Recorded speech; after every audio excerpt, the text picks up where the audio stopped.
Sekalipun dagingku dan hatiku habis lenyap, yes, gunung batu dan bahagiaku,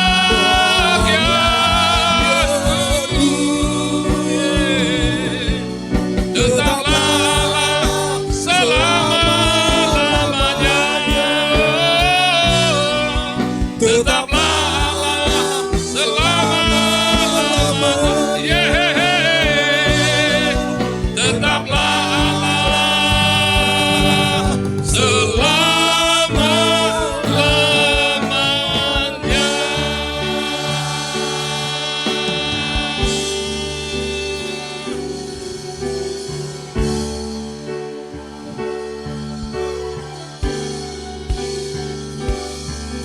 Haleluya.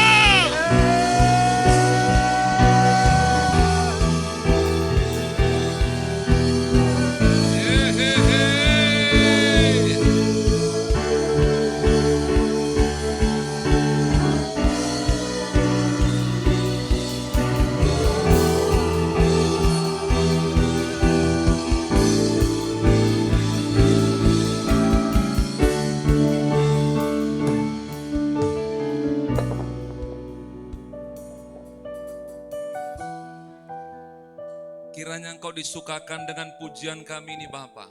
Engkaulah segala-galanya, Engkaulah senter dalam ibadah ini, Engkaulah pusat dari semua pujian penyembahan kami. Dan kami bersyukur sebagaimana firman-Mu, Engkau bersemayam di atas puji-pujian kami. Dan Engkau hadir memberkati kami, dan berbicara setiap kami kepada setiap kami, dan pengurapan-Mu yang mengajar kami. Kami berterima kasih Bapa, Engkau sangat baik. Dalam nama Yesus bersama kita katakan, amin, amin. Silakan duduk Bapak Ibu, Shalom. Sebelum saya sampaikan firman Tuhan, saya ingin mengajak kita nyanyi satu lagu ya. Boleh dari G? Mengalir kuasa dari tempat maha tinggi, Bapa Engkau mulia, Kau hadir di sini, memulihkan hati, menyembuhkan yang terluka, ku kan tenang bersamamu Bapa. Sekali lagi, mengalir kuasa dari tempat maha tinggi, Bapa Engkau mulia, Kau hadir di sini, memulihkan hati, menyembuhkan yang terluka, ku kan tenang bersamamu Bapa. Amin. Saya percaya Tuhan hadir di tempat ini. Amin. Terima kasih Pak Gembala sudah mengundang saya kemari. The first time saya dipercayakan menyampaikan firman Tuhan. Ada pepatah bilang tak kenal maka tak sayang. Nah, saya kenalkan diri dulu. Nama saya Pendeta Johnson Simanjuntak. Saya mengenal Gembala saudara di tempat ini. Saya dosen. Jadi beliau ini mahasiswa saya. Nah, saya sedang mengajar mata kuliah pastoral remaja dan pemuda. Banyak hal yang kami saksikan di sana, di ruang kampus. Nah, tiba-tiba saya ditelepon sama beliau, minta nyampaikan firman. Pelayanan saya belum lama Bapak Ibu, saya memulai pelayanan tahun 91 di Jakarta. Jadi lebih kurang sudah berjalan hampir 35 tahun. Saya memulai dari pelayanan youth dulu. Saya lihat sini ada youth ya, anak-anak pemuda ya. Nah, memang beban awal saya dulu pemuda. Saya mulai pelayanan di situ, kemudian tahun 99 Tuhan izinkan saya mengalami sebuah penyakit kena serangan jantung Bapak Ibu. Jadi saya kolaps 4 jam, kalau orang bilang mati suri. Saya bekerja waktu itu di Jakarta, di satu perusahaan minyak tertua di Indonesia. Hasil dari saya mengalami itu, saya sempat bernazar dengan Tuhan bahwa kalau saya diperpanjang umur saya, maka saya akan menyerahkan seluruh hidup saya melayani Tuhan. Dan itu saya genapi setahun kemudian, tahun 2000 Mei saya memutuskan resign. Sekalipun mungkin kontroversi ya, karena Jakarta waktu itu 98 Mei kerusuhan diikuti dengan begitu banyak likuidasi bank dan pengangguran di mana-mana. Nah sementara orang butuh kerja, saya resign, mengundurkan diri untuk mengikuti sekolah Alkitab waktu itu yang diadakan di Jakarta oleh pendeta Dr. Niko, Bethany Bible College. Waktu itu masih college dia, belum S1. Nah kemudian tahun 2001 saya mulai ikut dalam pengutusan misi. Saya 22 tahun di pelayanan misi. 2001 saya mulai start waktu itu kami keliling Jawa Tengah, Jawa Timur. Nah, 2002 saya diberangkatkan ke Tanjung Pinang dan kemudian kami mulai misi ke seluruh wilayah Riau Lautan sampai ke perbatasan waktu ada Pulau Burung namanya, berkeliling-keliling seperti Rasul Paulus. Nah 2003 saya masuk ke Riau Daratan. Di situ saya diminta menetap, maka istri saya pun resign waktu itu. Saya 2003, nah 2005 waktu kami akan kembali ke Jakarta, Tuhan membuka jalan kami bergabung di GBI Medan Plaza.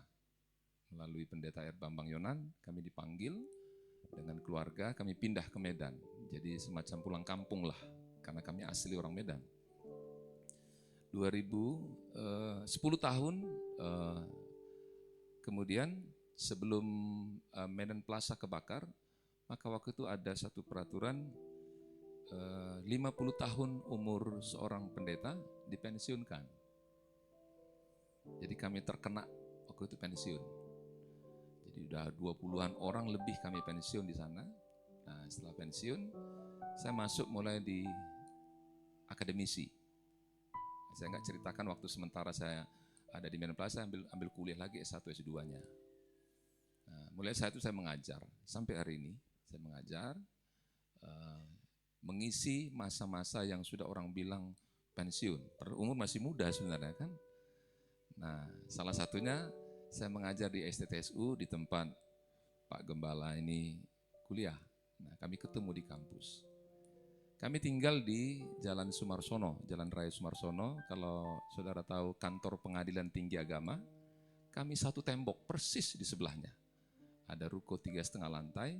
Kami kelola di situ, ada kos-kosan anak-anak stikes, kami khusus putri, kemudian kami buka usaha di ruko itu. Nah selebihnya saya mengisi, sempat saya jadi caleg saudara kemarin tuh, dari PSI.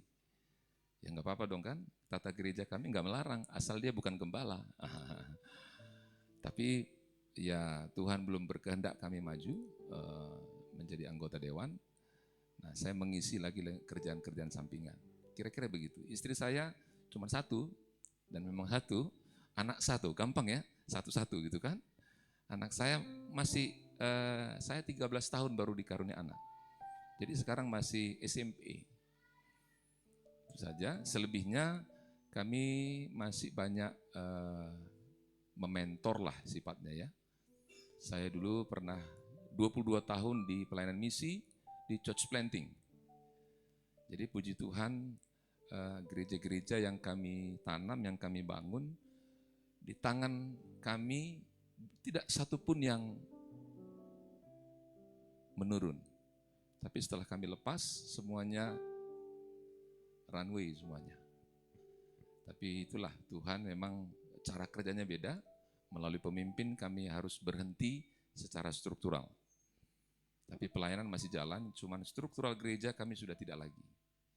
Kira-kira demikian perkenalan ya. Jadi hari ini saya lihat semuanya semangat banget ya. Semangat. Ada kursi-kursi yang kosong, coba bilang, kursi ini minggu depan akan terisi. Siapakah yang mengisi? Ini aku, utuslah aku, gitu. Karena kursinya nggak bisa mengisi sendiri itu. Nah, ada momen-momen sebagai orang misi, momen-momen di mana saya rindu Dari tadi saya tunggu. WL rupanya belum kasih. Welcome a newcomers. Jadi biasanya ada dari mimbar pendatang baru. Oh, habis ibadah. Mantap. Itu yang saya tunggu momen itu. Saya melihat adakah yang baru? Itu momen yang sangat indah. Kalau dalam ibadah saya tunggu itu. Siapa yang baru pertama sekali hadir itu loh. Nah, jangan sampai setiap minggu ada welcome newcomersnya itu, tapi nggak ada yang datang gitu, nggak ada yang disambut. Satu orang saja bertobat datang kepada Tuhan, Alkitab katakan seluruh malaikat sorga bersorak-sorai. Amin. Nah, ada hal yang sangat mendasar dalam pelayanan kita, di mana pelayanan tanpa itu semuanya hanya just only celebration. Jadi hal yang sangat prinsip buat kita dalam ibadah, dalam pelayanan maupun dalam kehidupan kita, ada hal yang satu ini, yang namanya the presence of God, hadirat Tuhan. Saya sangat sangat merindukan saat-saat di mana ketika kita menyembah, yang pertama saya minta Tuhan, izinkan saya menikmati hadirat-Mu. Izinkan saya. Tuhan katakan bahwa Allah bersemayam di atas puji-pujian umatnya. Kata bersemayam itu sama dengan sinonim dengan duduk, bertahta, berdiam, tinggal, atau hadir. Jadi fakta dari kebenaran firman ini, setiap kali ada orang yang memuji Tuhan, sebaik atau seharusnya Tuhan itu berdiam, hadir. Kata kehadiran Tuhan itu, itulah namanya hadirat Tuhan. Realita kehadirannya, itulah yang membuat semua ibadah ini berubah, kehidupan kita yang datang kemari berubah, semua pelayanan kita akan berubah. Disitulah. Maaf, saya melayani 34 tahun, tapi itu tidak ada arti apa-apa kalau saya lihat tidak ada hadirat Tuhan. Pelayanan tanpa hadirat Tuhan hanya semacam apa? Liturgi aja. Nah, hari ini ada satu figur yang saya mau sampaikan kepada kita, seorang anak muda belia yang dari kecilnya dia mulai belajar dari kehidupannya bagaimana dia mengenal hadirat Tuhan. Dan dia katakan begini, satu hal yang ku rindu, berdiam di dalam rumah-Mu. Satu hal yang ku pinta, menikmati bait-Mu Tuhan. Lebih baik satu hari di pelataran-Mu daripada 1000 hari di tempat lain. Ngapain? Memuji-Mu, menyembah-Mu, Kau Allah yang hidup, dan menikmati semua kemurahan-Mu. Nah, sebagai orang misi Bapak Ibu, kami sangat merindukan adanya kegerakan. Tadi kita nyanyi dari barat sampai ke timur, kita nyanyi ada kegerakan Tuhan melawat umatnya. Tapi setelah kami pelajari saudara, gerakan-gerakan Tuhan di berbagai belahan dunia ini selalu dicetuskan oleh sebuah yang namanya hadirat Tuhan.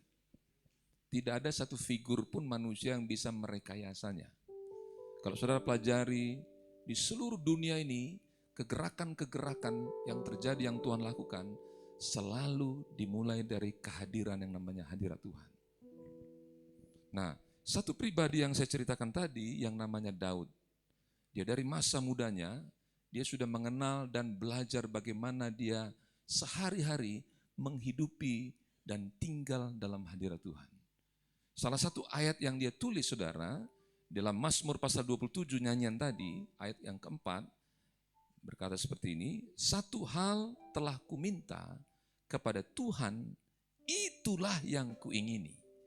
Diam di rumah Tuhan seumur hidupku, menyaksikan kemurahan Tuhan dan menikmati baiknya. Jadi Daud ini saudara, saya menyelidiki saudara, kebanyakan syair-syair Mazmur yang dia tulis itu justru terinspirasi bukan pada saat dia dalam kondisi yang enak. Nah, salah satu Mazmur ini yang kita baca tadi itu, Mazmur 27:4, itu ditulis oleh Daud pada waktu dia dalam kondisi yang sangat-sangat terpuruk. Karena dia dikejar-kejar oleh seorang raja yang merupakan mertuanya sendiri. Dalam pelariannya, ada satu gua yang dia suka tinggal di situ yang namanya Gua Adulam. Di mana di situ banyak orang-orang dursila dikatakan, para penjahat, dan dia bersembunyi di gua itu dan di padang-padang belantara. Disitulah ayat ini keluar, saudara. Makanya temanya aman dalam perlindungan Allah. Bagaimana seorang yang bernama Daud itu bisa mengalami pergumulan, di tengah pergumulannya dia masih berkata begini, Tuhan memang banyak kebutuhanku, banyak permintaanku, tetapi ketika aku sadar betul dan menyadari hanya satu ini yang terutama yang aku perlu. Yaitu apa? Dia bilang, aku mau berdiam dalam hadirat-Mu. Dan bukan hanya sebentar di gereja, seumur hidupku. Nah saudara, prediksi zaman ke depan, kami kebetulan bergaul dengan orang-orang politik saudara. Jadi ada prediksi 1 tahun ke depan ini, Indonesia akan mengalami turbulensi ekonomi. Tahu ya? Gonjang-ganjing. Dan ini berimbas ke semua lini kehidupan orang-orang di Indonesia. Artinya di hadapan kita akan ada badai-badai yang akan menghampiri kita. Tuhan tidak pernah berjanji ketika kita mengikut Dia sebagai anak-anaknya, maka kita aman-aman saja, tidak ada masalah. Tidak ada. Bahkan satu ayat dia katakan, setiap orang yang mau mengikut aku, dia harus sangkal diri, pikul salib, dan ikut aku. Artinya ke depan, siap-siaplah kita ada masalah. Katakan amin. Wah keren itu, keren. Biasanya takut ya.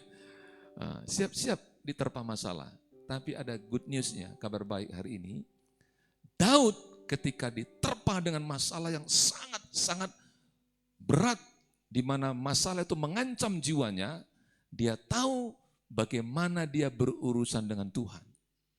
Dan dia katakan begini, Tuhan, satu hal saja yang kuminta, dan semua itu sudah bisa mengakomodir masalah saya.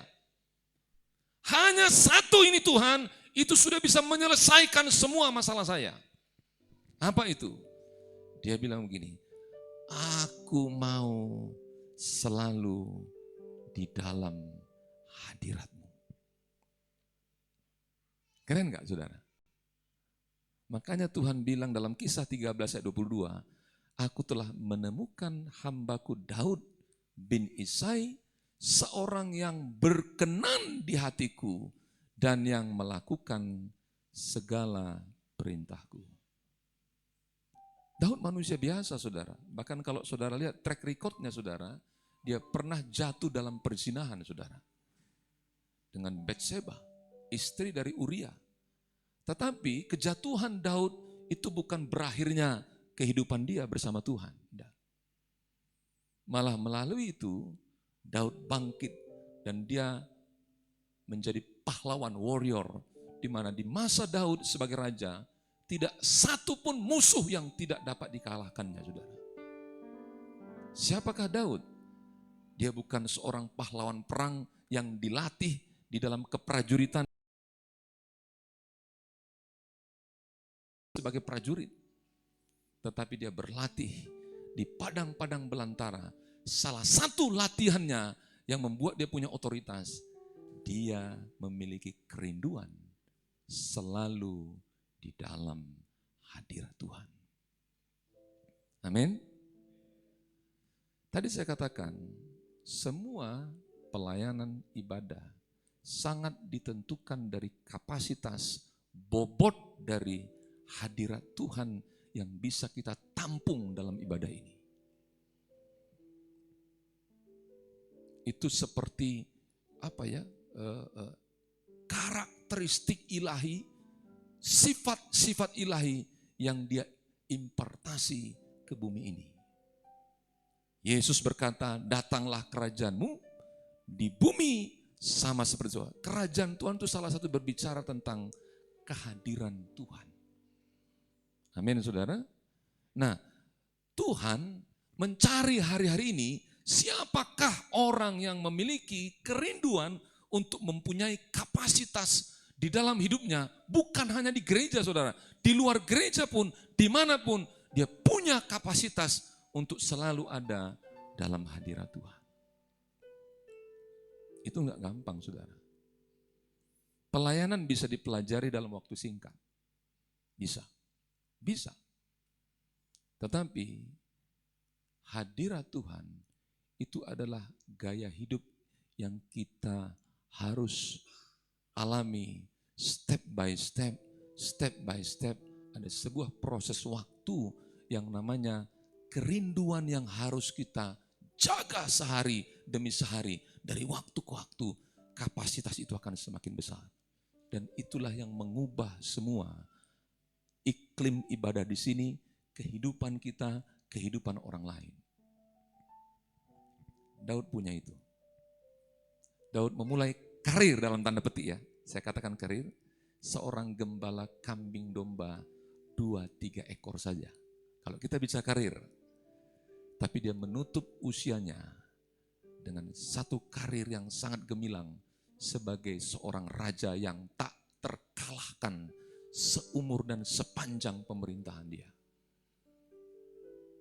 Bukan karena dia pintar, bukan karena dia hebat, tapi salah satunya dia punya capacity menampung, menahan hadirat Tuhan yang seharusnya itu surga yang punya, tapi dia menarik itu ke bumi melalui sikap hatinya yang memiliki kerinduan itu.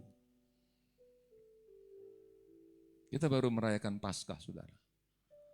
Paskah adalah jalan masuk kita untuk bisa mengalami hadirat Tuhan. Karena tirai yang merintangi kita masuk ke dalam hadirat Tuhan, ketika Yesus mengorbankan nyawanya, itu terbelah dua dan tidak ada lagi penghalang antara kita dengan Tuhan. Artinya, untuk bisa mengalami hadirat Tuhan, tidak ada batasan lagi Bapak Ibu. Tidak ada batasan lagi. Anytime kita rindu, maka Tuhan akan nyatakan itu. Amin. Nah, Tuhan mencari itu. Makanya dari kosong bangku-bangku ini dengan segera akan terisi ketika bobot hadirat Tuhan ada di sini, maka itu seperti magnet akan menarik mereka. Enggak perlu ilmu yang terlalu tinggi untuk membuat ini penuh, saudara. Yang perlu ada sikap hati seperti Daud. Tuhan, banyak masalahku, banyak kerinduanku, banyak ekspektasiku, banyak cita-citaku. Tapi sekalipun banyak, hanya satu ini saja yang inti yang aku minta. Aku mau berdiam dalam hadirat-Mu selama-lamanya. Kalau kita gimana sama Tuhan? Berpikir bahwa semakin banyak yang kita naikkan doa, semakin cespleng kan? Doa segala macam kita doakan. Kalau Daud beda. Dia manusia biasa, saudara pasti punya banyak kebutuhan, betul nggak? Tapi di tengah banyaknya kebutuhan, dia tahu prioritas apa yang harus dia minta, saudara. Coba lihat ayat selanjutnya dikatakan begini. Diam di rumah Tuhan seumur hidupku. Enggak sekali-sekali, saudara. Dan lihat ayat selanjutnya. Menyaksikan kemurahan Tuhan dan menikmati baitnya. Saudara, saya bisa terjemahkan kemurahan Tuhan Bukan hanya keselamatan yang kita terima, saudara, by grace, kan? Tapi segala sesuatu yang kita butuhkan sebagai manusia yang hidup di muka bumi ini, ada cara kita mengambilnya dengan usaha kita, tetapi ada yang namanya kemurahan Tuhan. Orang bisa berusaha sekuat tenaga, berhasil bisa, saudara. Tetapi ada jalan yang Tuhan beri kepada anak-anaknya yang namanya kemurahan Tuhan. Contoh begini, ketika kita sakit, kita membutuhkan kesembuhan, betul? Kita bisa ke dokter, bisa. Tetapi dokter terbatas. Ada penyakit-penyakit yang dokter tidak bisa sembuhkan. Cancer salah satu. Ketika kita berobat ke dokter tidak pasti, maka ada yang namanya kemurahan Tuhan. Ketika kita mengalami kemurahan Tuhan, dokter katakan tidak mungkin sembuh, dia katakan jadilah sembuh. Itu kemurahan, saudara. Ketika engkau sedang berdoa dengan salah satu anggota keluargamu yang dari tahun ke tahun tidak bisa berubah hidupnya, engkau mulai desperate, engkau mulai menyerah dengan doa-doamu, tapi ketika kemurahan Tuhan engkau alami, tiba-tiba orang yang engkau doakan itu tanpa ada usaha pun, dia datang bertobat di hadapanmu. Engkau yang sedang mencari pekerjaan, engkau sudah melamar puluhan lamaran engkau masukkan, tapi belum ada jawaban, atau ada tidak bisa, kita ini tidak sesuai dengan kriteria kita, hopeless. Tapi ketika kemurahan Tuhan turun atasmu, maka tiba-tiba ada orang yang berkata, ada pekerjaan untukmu tanpa lamaran. Itu kemurahan. Terlepas dari apapun yang kita butuhkan, saudara, di muka bumi ini, yang menurut logika manusia tidak mungkin, tapi lewat kemurahan Tuhan, semuanya bisa terlaksana. Itulah di dalam alam pikiran Daud. Kenapa dia katakan, Tuhan, satu hal saja yang kuminta. Tidak banyak, Tuhan. Tapi dia tahu melalui satu hal ini, seluruh apa yang dia perlu, ada kemurahan Tuhan yang akan menyertai, dan dia bisa ambil semua yang dia perlu itu dalam kemurahan Tuhan. Saudara, hidup kita ini, hidup kita adalah oleh karena kemurahan Tuhan. Amin. Kita bisa ada saat ini bukan karena kekuatan kita. Kitab Zakaria 4:6 berkata, bukan oleh kuat dan bukan oleh karena keperkasaan, tetapi oleh rohku, kata Tuhan. Jadi kita ada bukan karena kehebatan kita. Kitab Yeremia mencatat, terkutuklah orang yang mengandalkan kekuatannya sendiri, yang hatinya menjauh daripada Tuhan, tapi diberkatilah orang yang mengandalkan Tuhan. Hari-hari ke depan kita, saudara, ada banyak yang akan menerpa orang-orang di sekitar kita. Saya tidak menjanjikan Bapak Ibu aman-aman, saya akan menjadi pendusta kalau saya bicara dari mimbar ini, pasti aman-aman dah. Tapi yang pasti, ketika engkau ada dalam hadirat Tuhan, engkau punya capacity untuk selalu berkata, Lord, I am hunger for you. Saya lapar akan engkau Tuhan. Mari Tuhan, jamah saya. Ketika hadirat Tuhan itu datang, di situ pun kemurahan Tuhan mengalir atas hidupmu. Amin. Kemurahan Tuhan akan mengalir dalam pelayananmu. Kemurahan Tuhan akan mengalir dalam keluargamu. Dalam segala aspek, tiba-tiba setiap pintu yang kau rasa tidak bisa terbuka begitu aja. Itu, saudara. Di situ rahasia. Makanya di dalam kehidupan Daud, pahlawan-pahlawan perang orang Filistin tidak ada yang bisa sanggup melawan Daud. Ketika dia hadir di tengah-tengah ancaman Goliat, saudara, di mana satu pasukan orang Israel ketakutan menggigil, termasuk Saul pada saat itu. Daud hadir. Dia anak kampung, saudara. Anak yang tinggal di padang belantara, yang mungkin bau badannya, bau kotoran hewan. Tapi ketika dia dengar ada ancaman dari raksasa yang namanya Goliat, dia bilang begini, siapa orang yang tidak bersunat ini, yang berani-beraninya menantang barisan Allah?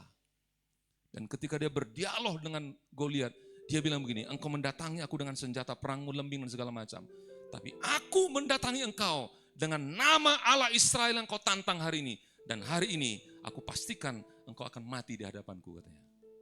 Keren gak, saudara? Seorang bocah, saudara, berani menantang raksasa, pahlawan perang orang Filistin yang terlatih dalam peperangan. Badannya saja raksasa, saudara, 2 meter lebih. Dan betul, dia bukan sembarang omong. 1 kali lempar, saudara, hanya batu ali-ali. Itu tepat menancap di dahi tengahnya Goliat, dan Goliat tumbang di hadapan Daud. Tidak mungkin dengan kekuatan manusia. Tidak mungkin. Tapi itulah pengalaman Daud dalam segala kehidupannya. Saya sangat kagum. Jadi salah satu tokoh yang saya sangat kagumi di Alkitab, salah satunya Daud ini. The real man. Orang yang tidak neko-neko, tapi begini, kehidupannya fakta, saudara. Termasuk kejatuhannya pun ditulis. Tapi hidupnya, saudara, selalu naik dan tidak menjadi turun. Musuh ada musuh di sekelilingnya.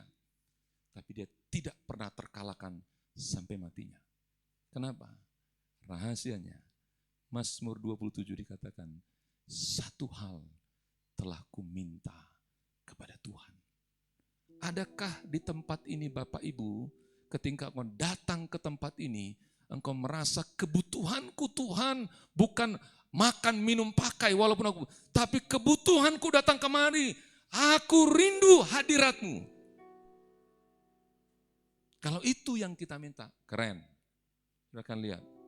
Seperti Matius 6:33, carilah dahulu kerajaan Allah. Salah satu kerajaan Allah, representatif kerajaan Allah, hadirat Tuhan. Carilah dahulu kerajaan Allah dan kebenarannya. Maka semuanya, apa itu? Lihat konteks ke atasnya. Problemnya, makan, minum, dan pakai. Dan Tuhan katakan, kalau engkau mencari itu, engkau sama dengan bangsa-bangsa yang tidak mengenal Allah. Tetapi kamu ini carilah dahulu kerajaan Allah dan kebenarannya. Maka semuanya akan ditambahkan. Saudara, mari mulai saat ini, setiap kali ada event begini, jadikanlah prioritas permintaan dan kerinduan hati kita, supaya kita dinaungi dengan hadirat Tuhan. Tempat di bumi ini tidak ada tempat yang aman lagi.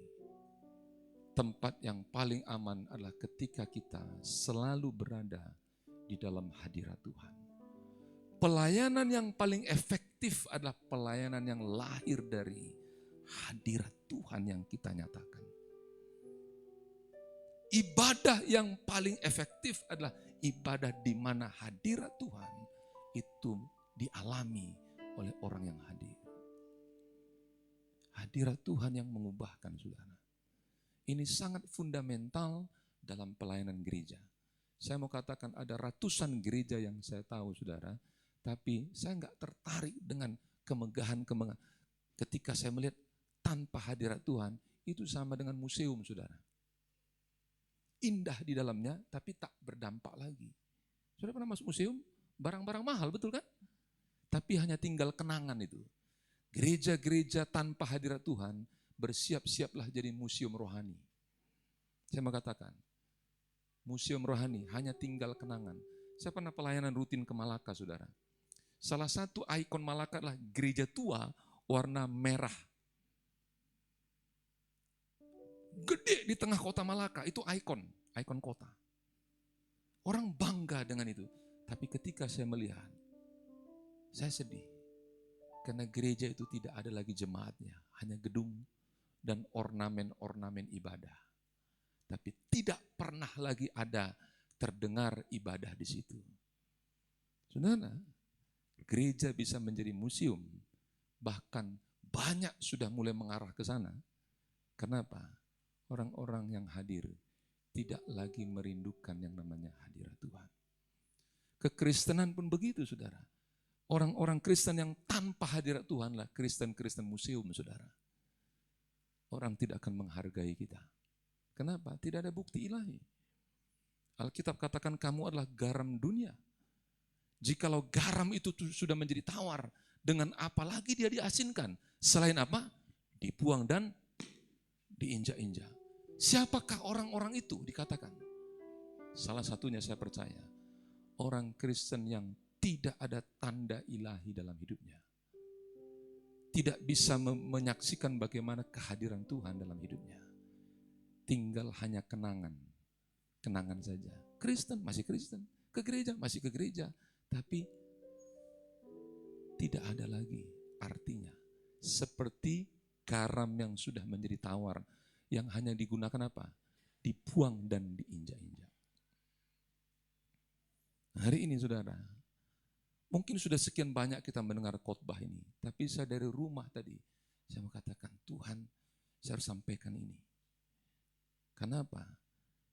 Hadirat Tuhan itulah yang membuat setiap kita berubah. Kemurahan Tuhan akan selalu membuat kita terkesima. Kenapa? Kemanapun kalau kita berjalan dalam kemurahan Tuhan, tidak ada yang biasa-biasa Bapak Ibu. Tidak ada yang biasa-biasa. Kalau saya saksikan, sampai besok mungkin kita nggak kelar-kelar saudara. Bagaimana Tuhan memakai kami dalam kemurahannya. Orang yang lumpuh tiba-tiba, jalan saudara, jalan. Bukan kata orang. Jalan. Orang gila, saya sembuh dari gilanya saudara.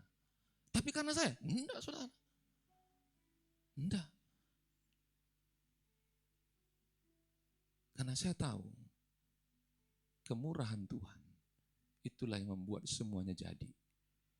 Kita membutuhkan kemurahan Tuhan di masa-masa kita hidup hari-hari ini. Dan kemurahan Tuhan itu beriringan dia datang dengan hadirat Tuhan. Karena hadirat Tuhan represent dari Tuhan sendiri. Dia sendiri yang turun. Ketika dia datang saudara, dia tidak datang dengan tangan kosong. Dia datang dengan segala kemurahan yang kita butuhkan saudara. Caranya bagaimana? Miliki hati seperti Daud. Pernahkah saudara, kapan terakhir saudara meminta itu kepada Tuhan? Atau kita listing kebutuhan hidup kita, ini ono. Coba ubah doa kita hari-hari ini. Hal yang prioritas, Tuhan, satu hal ini ku minta. Setiap hari minta. Aku mau ada dalam hadirat-Mu. Amin. Sekarang apa sih hadirat Tuhan itu? Getar-getar itu. Apa sih? Bagaimana sebenarnya hadirat Tuhan itu? Sederhana saudara. Hadirat Tuhanlah sifat-sifat Allah yang dia impartasikan dalam kehidupan kita. Kasihnya itu sifatnya saudara. Kemurahannya, kesabarannya, kekuatannya. Dia lepaskan untuk kita. Sehingga apa? Kemampuan-kemampuan manusia yang berkata tidak mungkin, tapi bagi kita itu menjadi mungkin. Sebagaimana Alkitab katakan, tidak ada yang mustahil bagi orang yang percaya kepadanya. Amin.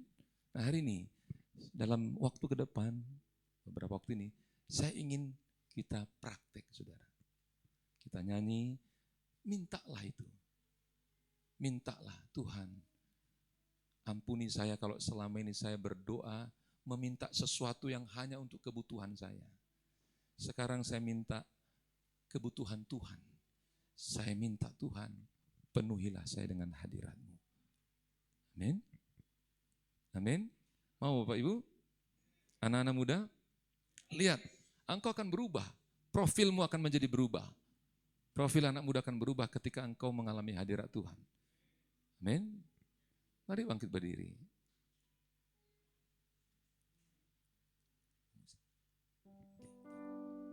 Mengalir kuasa dari tempat maha tinggi. Bapa engkau mulia, kau hadir di sini, memulihkan hati, menyembuhkan yang terluka, ku kan tenang bersamamu Bapa. Mengalir kuasa dari tempat Bapa, Engkau mulia, Kau hadir di sini, memulihkan hati, menyembuhkan yang terluka.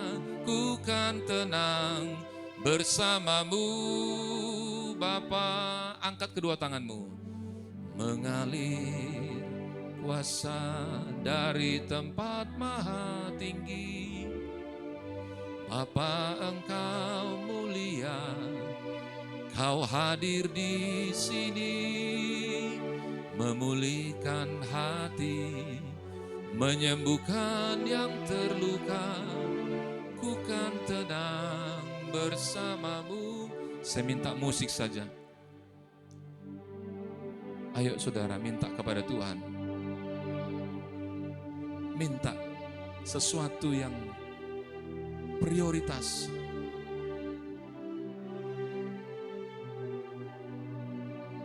Sembah Dia. Kalau engkau sudah meminta, mulai nyanyikan nyanyian-nyanyian baru dalam Tuhan. Mari ambil waktu devotion kita. Kalau engkau bisa mengeluarkan suara dalam alunan penyembahanmu, ayo buka suara.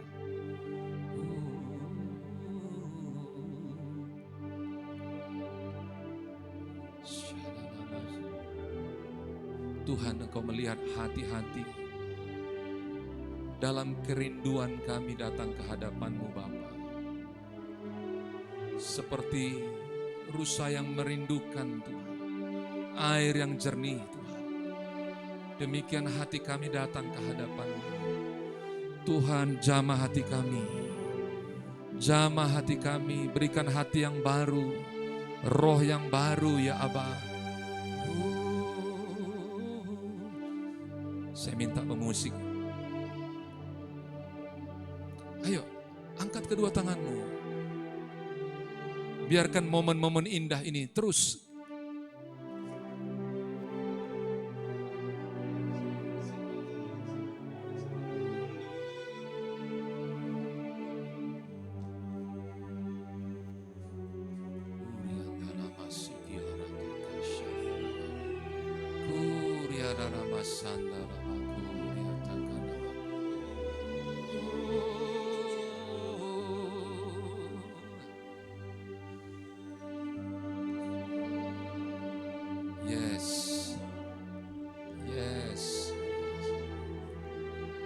Jangan buru-buru saudara, ambil waktu.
Biarkan hatimu dijamah dengan hadirat Tuhan. Biarkan hatimu dijamah dengan hadirat Tuhan.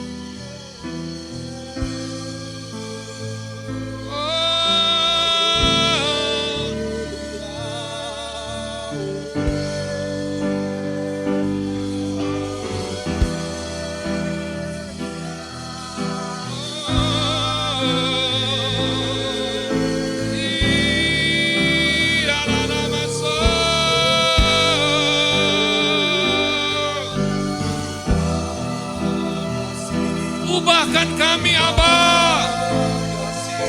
Ubahkan kami, Aba.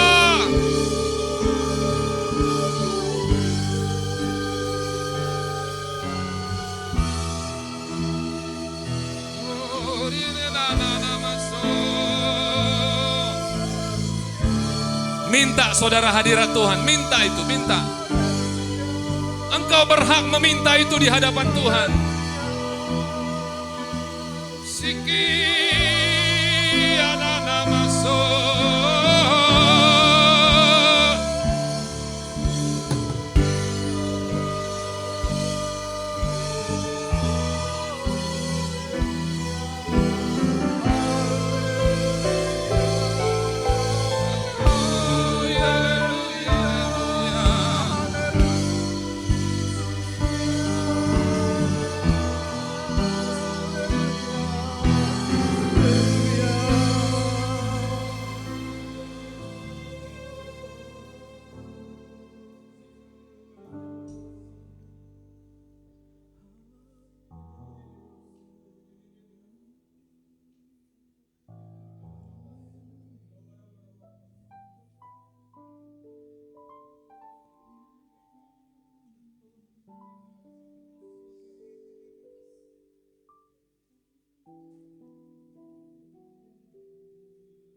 Bapa, aku menyerahkan anak-anak-mu ini ke dalam tangan-mu Bapa.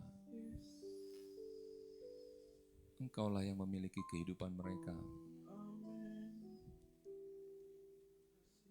Nyatakan pribadi-mu bagi setiap mereka Tuhan. Biarlah dari tempat ini ada satu passion yang kuat untuk mengalami hadirat-mu Tuhan. Pakai gereja-mu di tempat ini. Pakai hamba-mu yang menggembalakan di tempat ini. Untuk menjadi alat-mu melahirkan generasi yang mengenal hadirat-mu di tempat ini. Generasi-generasi yang lapar akan hadirat-mu Tuhan. Lewat ibadah-ibadah di tempat ini ada manifestasi hadirat-mu di tempat ini Bapa. Berkenanlah Tuhan, berkenanlah, jadikanlah ini menjadi rumah-mu, rumah kesukaan-mu. Dan nyatakanlah hadirat-mu di tempat ini Tuhan. Aku berdoa untuk hamba-mu Tuhan, gembala di tempat ini, otoritas-mu, kapasitas surgawi, hikmat, marifat, kekuatan, perlindungan-mu, pembelaan-mu, menaungi senantiasa kehidupan hamba-mu ini. Engkau yang melindungi keluarga besarnya Tuhan, istri dan anak-anaknya. Jadikan mereka menjadi tonggak pilar-mu di rumah-mu ini Tuhan, yang memberikan arahan-arahan ilahi atas setiap umat-mu yang hadir di tempat ini. Kirimkan tim-tim ilahi baginya Tuhan. Orang-orang yang mencintai Tuhan untuk bersama-sama bergandengan tangan dengan hamba-mu ini Tuhan. Anak-anak muda yang bergairah dengan Tuhan. Anak-anak muda yang mengenal Allahnya. Jadikan menjadi tim dari hamba-mu di tempat ini Bapa. Dan biarkan gereja ini mengembang ke kanan ke kiri Tuhan. Terima kasih Bapa, terima kasih.